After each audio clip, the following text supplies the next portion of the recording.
మేము ఇచ్చినాం. దత్తత గ్రామంకి రేషన్ కార్డులు ఇప్పేలే, ఇండ్లు ఇప్పేలే. ఏది ఇవ్వలే, ఓన్లీ ఒక డబుల్ బెడ్రూమ్ ఇచ్చినా అంటే కూలిపోయేటట్టున్నాయి. అంతేనా? బాగా వర్షాలు పడితే కూలిపోతున్నాయి. ఇప్పుడు దత్తత గ్రామంలో పేదోడు అనేది లేకుండా డెవలప్ చేయాలి. వాస్తవానికి అయితే అందరికి ఇల్లు ఇవ్వాలి. కేసీఆర్ డబుల్ బెడ్రూమ్లు ఇవ్వాలి, ఇవ్వలేదు. ఇప్పుడు మీరు వచ్చినాకనే వీళ్ళు కాంగ్రెస్ వాళ్ళు వచ్చినాక 180 ఎంతో 200 ఏమో వచ్చినాయి అంటారు. 204 ఇండ్లు వచ్చినాయి. అందులో కొన్ని రిజెక్ట్ అయినాయి కాబట్టి, కొన్ని చనిపోయిన వాళ్ళు ఉంటే వాళ్ళు తీసేసి రిజెక్ట్ అయినాయి కాబట్టి మాకు 184 ఇండ్లు వచ్చేసినాయి వెంకటాపూర్కు. ఫస్ట్ విడతనే 184 వచ్చినాయి. సెకండ్ విడతలో ఒక 50-60 మళ్ళా ప్రపోజల్ చేసిర్రు. తర్వాత థర్డ్ లిస్ట్ లో కూడా ఇంకొక 10-15-20 కూడా వచ్చే ప్రపోజల్ కూడా ఉన్నాయి. ఏ ఇయర్ లో ఎప్పుడు దత్తత తీసుకుంటూ?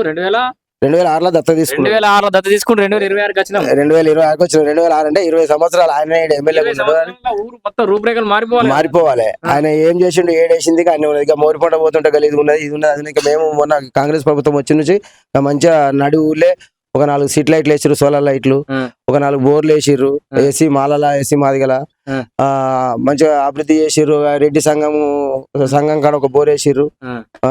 సిద్దిపేట కూతవేడు దూరంలో మున్సిపాలిటీ దగ్గర ఉన్నది. పైలట్ ప్రాజెక్ట్ తీసుకున్నాడు, ఏం డెవలప్ కాలేదు. ఆయన పైలట్ ప్రాజెక్ట్ కింద ఏం తీసుకోలేదు. దత్త తీసుకున్న గ్రామం ఫస్ట్ మాదే వెంకటాపూర్ దత్త తీసుకున్నాడు. మన సిద్దిపేట రూరల్ మండలం వెంకటాపూర్ దత్త తీసుకున్నాడు ఫస్ట్ 2006లో తీసుకున్నాడు. 2004లో ఇక్కడికి ఎన్నికయ్యాడు. 2000లో దత్త తీసుకున్నాడు. మేము రాష్ట్రపతి తోటి, అప్పుడు మేము ward member unanimous ward member సర్పంచ్లం అయినాం కాబట్టి రాష్ట్రపతి తోటి సంగారెడ్డి అవార్డు అందుకుని వచ్చినాము. మేము నిర్మల్ పురస్కార్ అవార్డు కూడా అందుకున్నాము. అట్లా అయినా కూడా ఈయన ఏం చేయలే.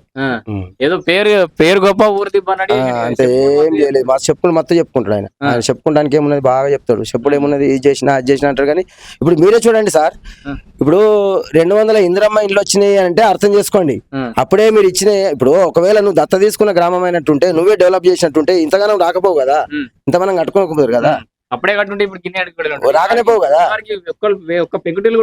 ఉండేది కాకుండే. అందుకొరకే ఈ కాంగ్రెస్ ప్రభుత్వం వచ్చిన నుంచి పెంకటిల్లు అనేది మొత్తం తీసేసుకుంటా మంచిగా అందరు ఎవరి స్థలంలో వాళ్ళు, స్థలం లేకపోతే కొనుక్కొని మంచిగా ఇందిరమ్మ ఇండ్లు ఇంత ఎక్కువ తక్కువ పెట్టుకొని కట్టుకుంటారు. మేము కూడా అధికారస్తులం, ఎవరు గ్రామ పంచాయత్ సెక్రటరీ ఉంటారు కాబట్టి వాళ్ళని ఇటు అటు ఏవి మేడం ఉంటది కాబట్టి వాళ్ళని కోషిష్ చేసుకుంటా. కొద్దిగా ఎక్కువ తక్కువ ఉన్నా కానీ మేడం వాళ్ళకి ఇచ్చేసేయండి, వాళ్ళు కట్టుకుంటారు కదా.